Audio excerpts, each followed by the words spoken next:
Hercegovka. Rađala je djecu na studenoj ploči, kraj smetova oštrih, vjetrova i kiše.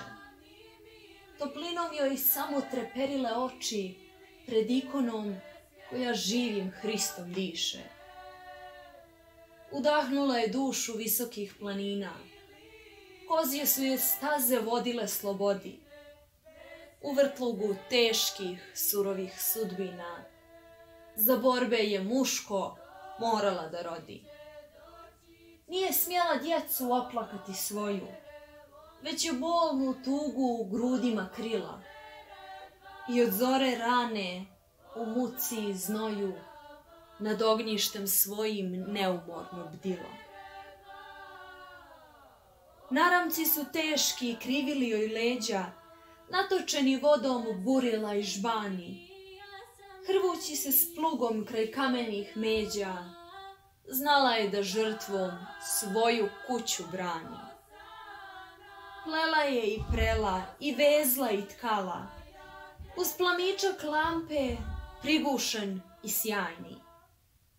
Skoro pa i niko ne reče joj hvala. Blagoslov je svima darivala trajni.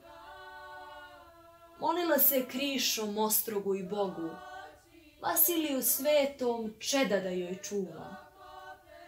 Navikla da strepi sve od malih nogu, od dušmana, zmija, škorpija i buba.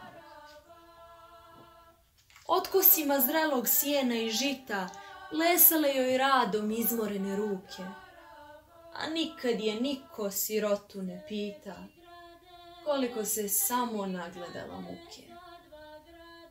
Skromnom licu ovom, satkanom od nade, kao freska zlatna što sija i živi, dok kućice tople kamjenom se kade, svako ljudsko srce treba da se divi.